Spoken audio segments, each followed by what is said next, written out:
Hey guys, welcome to this lesson dealing with the very basics of Premiere Pro.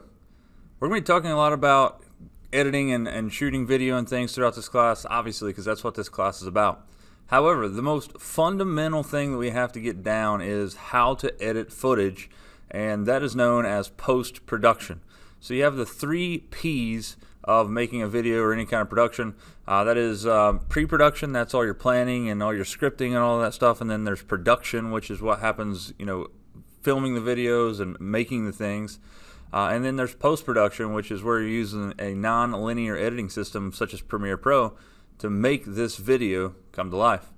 So when you open up Premiere Pro, open it up similar to this. You may be seeing a newer version of this, but it's basically all the same. Any recent documents that you've opened and you've worked on is here. When you very first open Premiere Pro, you're not going to see any of this stuff, obviously, because you don't have any projects to work on. So today what I'm going to do is I'm going to choose new product or new project. This is what you should do as well.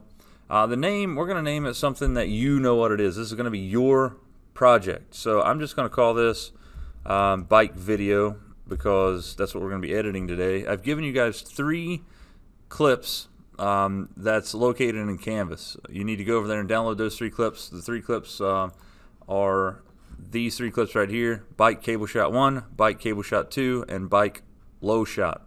They're 3 small clips. I didn't film them. They're actually just stock footage from another website. You can see here, so I named it whatever I want. This is what the project is going to be called. Right here is the biggest thing, the location. One of the things I see students do so often when they're just getting into any of my classes, to be honest with you, is that they don't know how to traverse or navigate through the Windows operating system to find their files. This location right here, D backslash or colon backslash on another line, this right here actually denotes a folder on the D hard drive. If you hit browse here, it will take you and you can find a lot of different stuff to save it. My advice to you is to create a folder on your desktop and then point it there. So I'm going to point it to my video files folder. So that's on the desktop. It's going to be down here, video files folder, select folder, and notice now the location changes. So it's going to be saving now to that folder instead of the on another line, which is where all my fishing stuff goes. All this stuff right here is going to be different than yours because I'm using a different PC or different computer, but leave everything here the way it is. You shouldn't have to change anything else here, and we're going to hit OK. Give it a second for Premiere to load your project. It does take a second to load it for the first time, but it's fairly quick once you get the hang of it. So when you open up Premiere Pro, what we have here is this is going to be this is a source window that you can preview things in. This is the program window that will allow you to play back and see the video that you're editing. Down here is your media bin or your media browser, and then right here is where all of the magic happens, and that is the timeline. Over here is effects and things, but up here, if you notice that there's a bunch of tabs here at the top. So if I choose editing here, this is where I want to spend most of my time editing. If I want to color correct, that's in color. If I want to add some effects, I can do that here. If I want to tweak and work with the audio, that's this right here. If I want to add things like lower thirds, lower third is like when you're interviewing somebody, it pops up on the lower bottom third of the screen and shows their name and who they are. That's done in graphics, captions, libraries, etc. And there's some more stuff out here we'll get into. But now that I have the editing tab selected, notice we still have the same 4 deal here, except we have effects controls here, which is going to be something we talk about in just a second. So first and foremost, if you ever mess with something and you would close a panel and it's gone, sometimes it happens automatically, sometimes you click on it the wrong thing, sometimes you move it and it undock things and it changes things around, but don't fret, don't be afraid. What we can do is we can go to Window, choose Workspaces, and then go to Reset to Saved Layout, and then everything will come back. Also, all these black bars that you see in between here, you can actually you can expand or contract different parts of it that you need. So the next step in learning how to edit with Premiere Pro is figuring out how to import media. Well, there's a ton of different ways you can do it. Just getting started out, there's a gray area here that says import media to start. You could double click in this area and it will allow you to import the media. But what you're going to find out is that once this gets propagated with video clips, you can't click on any gray area anymore. And if you double click on a file, it's just going to bring it up here to the preview window, and it's not going to do anything for you. The next thing you can do is you can go to File, choose Import. But if you look out here, there is a Control CTRL plus I. So instead of going to File and choosing Import every time, I can just hit Control I on the keyboard and I get that import dialog box. So again, you can double click in the media browser down here. You can go to File, choose Import, or my favorite way, Control plus I will get you there.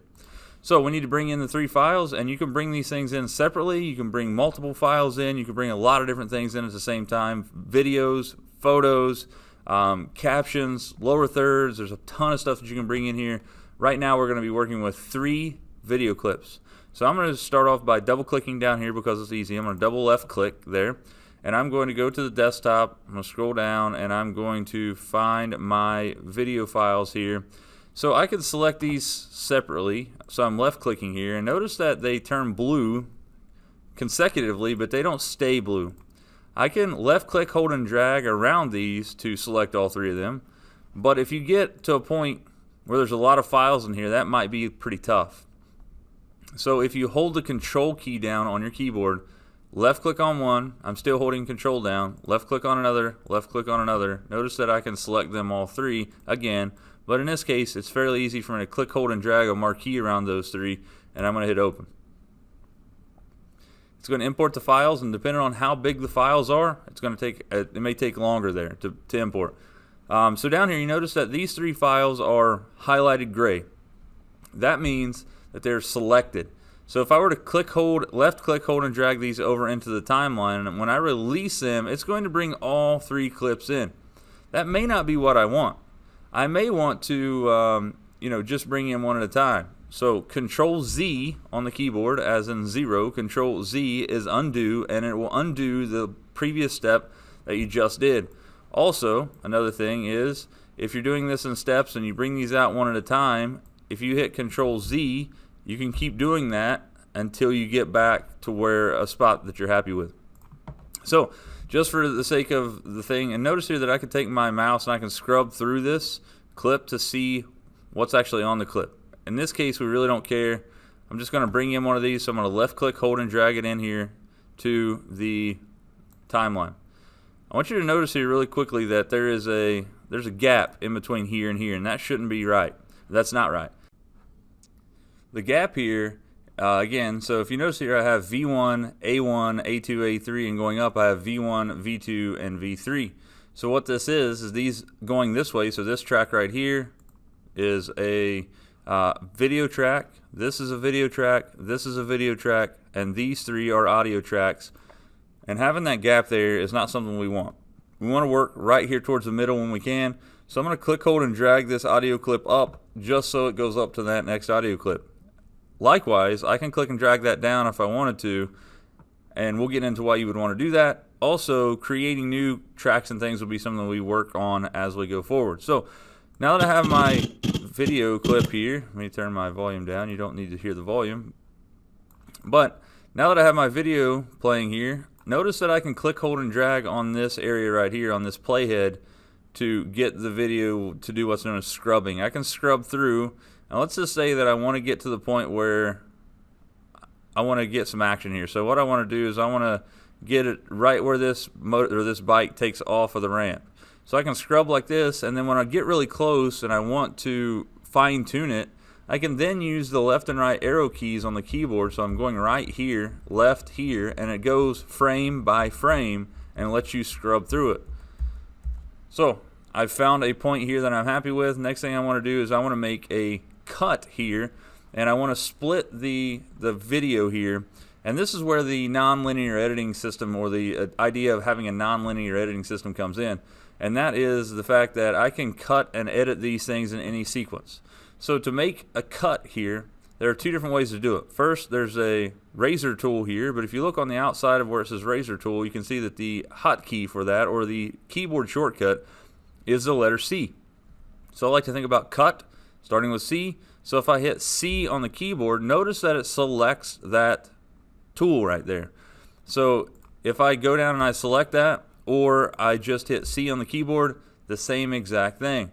So notice here on the screen that I have this little razor, and if I get above the video clips, it gives me a little red arrow through it. So that means that, or red line, sorry, through it. That means that I can't cut anything there, or there's not anything to be cut. So the best thing to do is use your head here to get to where you want it. Use the left and right arrow keys till you get to a certain point, and then take your cut tool and use that little blue line as your cut snaps to it. It actually snaps to it. So when you click on that, notice here that I have 2 clips now. The problem with this is we still have the cut tool or the razor tool, which is here, and we actually need the selection tool, which is V, to move this around. So I would like you to start remembering the hotkey C to cut, and we want to get the move tool here so you can select it here, or you can hit the V key as in violet on the keyboard. So now I can left click, hold, and drag this out. Anything that there's no video on the track or audio like this, that means that it's going to be silent or not going to have any kind of video. So if I hit the space bar, which is a quick way to play back, I can play back and stop hitting and hitting the keyboard or the space bar again. So I'm going to hit enter, and notice there that there's no audio or video there, so it goes to a black screen. Sometimes that's what you want. 90% of the time that is not. So if I grab this clip and I bring it all the way to the end, I want to bring this all the way to the front. We want to make sure our front clip is butted up or mated up against this thing right here. That way we can, when we hit play here, it plays from the beginning of the video and not halfway in the middle. Like, make sure there's no like black screen before the videos come in. So I'm going to drag this all the way there. It'll snap to it. I'm going to drag this here. So the next thing we're going to talk about is the default transitions within Premiere Pro. Very easily done. In between these 2 clips, if I just play it here, there's a very hard cut.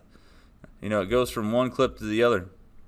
It goes together kind of, but I don't like the way that it's just an extreme like jittery cut. It goes from one clip to the other. So if I take my mouse here in between these 2 clips and I right click now, I get the option to put apply default transitions. If it gives you this option here, it says, or this error, it says insufficient media, the transition will contain repeated frames. That's okay. It just means that this clip right here is kind of small. We're going to hit OK. And now when I go back through here, we can see that it's a nice cross dissolve, and you can actually see the bike like stutter in the second clip. And that's what I'm talking about, having repeated frames. But it does give you the option to have some really cool transitions there.